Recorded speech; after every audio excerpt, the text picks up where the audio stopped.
may have heard about self-directed IRAs as a new way to diversify your holdings. A self-directed IRA operates in the same way as traditional IRAs do by allowing you to grow your investment tax-deferred or tax-free. Self-directed IRAs might be a good crossover for you if you are familiar with the way traditional IRAs work, but have been wondering if a self-directed IRA might be a good tool to leverage for getting into real estate. Today, we will look at what distinguishes an SDIRA from a traditional IRA, what flavors they come in, how to set one up, and the basic guidelines to follow to use this tool to diversify your retirement income. Can this tool be good for you? Let's find out. Hi there and welcome back to the channel. My name is Sylvia and I am the Associate Broker of Wealth Builders Realty in Boise, Idaho. If you have considered using real estate as a means to grow your wealth, I invite you to reach out to us to learn how investing in residential real estate in the Boise metro area of Idaho might be a great place to start. I also invite you to subscribe to this channel where I go over important topics for those looking to get started in real estate. Today's topic of self-directed IRAs is sure to be an eye-opening one. Let's get to it. First things first, what is a self-directed IRA? Simply put, a self-directed IRA is a type of individual retirement account that allows for two things that traditional IRAs don't give you. One, it gives you a broader range of assets to choose from, no longer limiting you to stocks and bonds and mutual funds. And two, it gives you the ability to have direct control over how the portfolio is invested and managed. Unlike traditional IRAs, an SDIRA allows you to also invest in precious metals like gold, startup businesses that you believe in, tax liens, cryptocurrencies like Bitcoin, and all types of real estate. If your goal is to diversify, an SDIRA would be a good option to allow you to manage those other types of assets, all within a tax-deferred or tax-free vehicle. Remember, the goal of all retirement accounts is to provide you with passive income after you have retired. So as you invest into traditional IRAs, the hope is that as the stock market performs well, your investment does too. And true to form, anyone who has ever researched what the stock market or met with a financial planner is sure to know that while the stock market has its ups and downs, on a long-term plan, it has trended upwards. Of course, with this type of investment, you are subject to that low point coinciding with your plans to retire. What happens then? Unfortunately, it is no secret that during the recession of 2008, many would-be retirees found themselves signing up to work a few extra years while the market rebounded to allow them to take withdrawals from their accounts without fear of draining it too quickly. If you have your doubts about the stock market being up when that time comes for you to retire, spreading your wealth amongst different types of assets of your choosing might be a smart option to investigate. But there are two sides to this. With you in control of what and how, you might be opening yourself to more risk. So in a traditional IRA, you work with a financial planner who advises you on what stocks or bonds to invest in. It is your job to agree or disagree based on what they recommend. Unfortunately, research shows that many people don't really know what their money is being invested in, and more importantly, what fees they are incurring to partake in such investments. Most people pay their financial planner directly for their service, and in addition, planners can also get paid from the funds that they invest your money into. Whether your financial planner chooses one fund over the other based on what they stand to make versus how it will benefit you is certainly you should be aware of. Is it happening to you? Can it happen to you is probably the better question. Further, fees taken from your account means a possible lower return on your invested funds. Here's another factor to consider. Your ability to control the actual growth of your invested money is limited to asking your financial planner to buy or sell out of a specific stock, bond, or fund. The fact of the matter is that you cannot do a single thing to control the actual profitability of the companies that you are invested in. On the flip side, using an SDIRA does allow you to be in direct control of your investment. Your SDIRA custodian, the person you must hire to handle all the paperwork and ensure that you are in compliance, is strictly forbidden from giving you any investment advice. As you can imagine, an important aspect to consider before taking on an SDIRA is whether you think your skill, knowledge base, and investment prowess will actually net you a higher return than if you just hired a financial planner to invest your money for you. An SDIRA is probably not the tool you use as you stumble through a learning curve.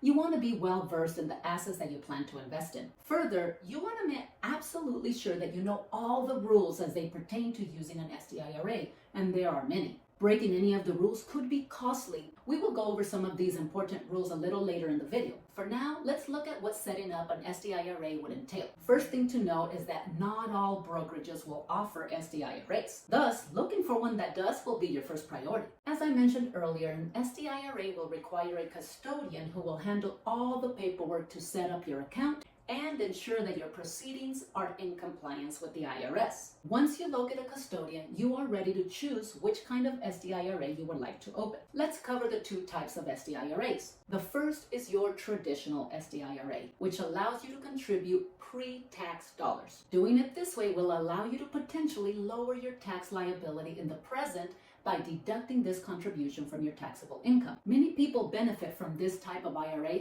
by taking the deduction now and paying the tax later if they plan on being in a lower tax bracket in the future. You can contribute up to $7,000 per year if you are under 50 and an extra $1,000 if you are over 50. You cannot take withdrawals on this money until you reach 59 and a half, but you will be required to take a minimum distribution withdrawal once you hit 73 years of age. So if you had planned on this account being inherited by your children, you might want to reconsider. On the other side is the Roth SDIRA, in which you don't take the deduction now, but instead take your withdrawals tax-free later. If you're okay with paying the taxes now, whether it's because you're in a lower tax bracket or you just don't need any other tax deductions currently, you might want to consider this version. Contributions are the same as a traditional SDIRA. However, there is no requirement to take mandatory distributions. If you plan to have other forms of income at retirement, whether it be from Social Security or other IRAs, rental income, or dividends, you can save this account for your heirs. Determining which one you should choose should come with a conversation with your tax advisor and your financial planner. Once you have chosen between a traditional SDIRA and a Roth SDIRA, you can determine how you will fund this account. In many cases, how you fund it will depend on what you plan to invest in. You can fund it in the traditional way with yearly contributions and invest it in assets that won't require much capital, or if you plan to invest in physical real estate, you might want to consider rolling funds over from another IRA that would provide you with a bigger chunk to invest. Now, the amount you have in the account won't necessarily keep you from investing in real estate, since using financing is still an option. But there are important nuances to watch out for if you choose to use a mortgage on your purchase. First, financing your purchase within the SDIRA will require a non-recourse loan instead of the more common recourse loan. In a recourse loan, the lender can not only take back the property in case of a default, but also file a deficiency judgment lien on any of your other assets in an effort to collect the debt. Unfortunately, using this type of loan to purchase property within your SDIRA is prohibited by the IRS because it would put the SDIRA on the hook should you default. Most states offer only recourse loans, so it's incumbent upon you that you do this research before trying to secure a loan for your purchase. In a non-recourse loan, the property is the only collateral for that debt, and the bank cannot come after your other assets. Some lenders will offer non-recourse loans, but to minimize their risk, they will require a larger down payment and even come with a higher interest rate, both of which will dig into your return on investment. The other problem you will have with financing your purchase is the potential for it to trigger unrelated business taxable income, UBTI, currently taxed at ordinary tax rates of up to 37%. The IRS defines UBTI as income earned by tax-exempt entity like your IRA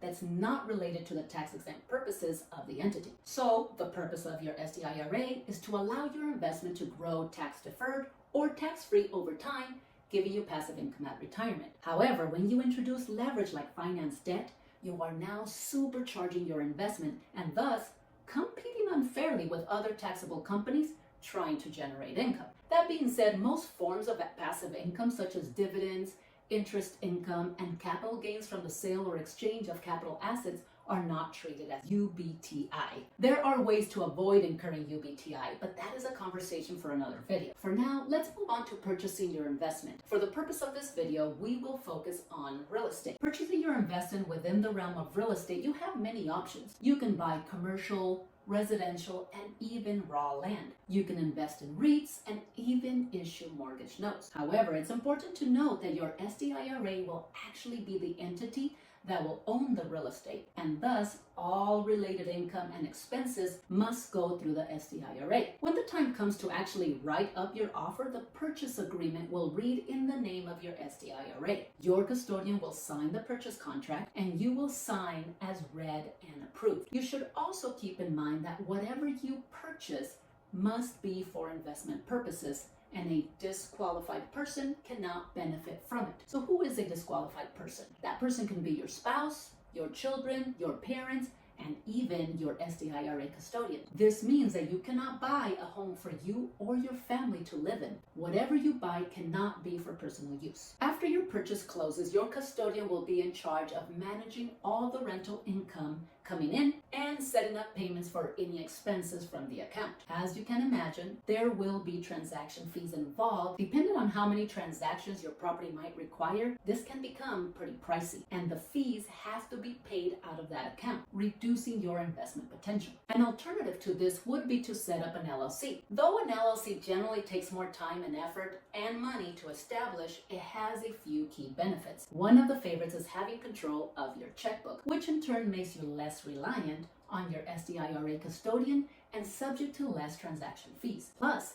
the funds deposited into your LLC's checking account are readily available, allowing you the freedom to simply write a check. But before rushing out to set up your LLC, make sure you speak with someone well-versed in setting these up for use with an SDIRA specifically, as some of the language in your LLC must be in compliance with SDIRA managing rules. Friends, as can be expected, anytime you seek to take advantage of a government sanctioned retirement account, there will be many rules and regulations to follow to stay in compliance. Today, we covered a few, but there are sure to be many more depending on what specific asset you choose to invest in. At the end of the day, an SDIRA can be a powerful tool wielded by savvy investors seeking to increase their potential for higher returns. And having the opportunity to invest in real estate as one of those options is always a win in my book. Do you have experience with SDIRAs? I'd love to hear about it in the comments below.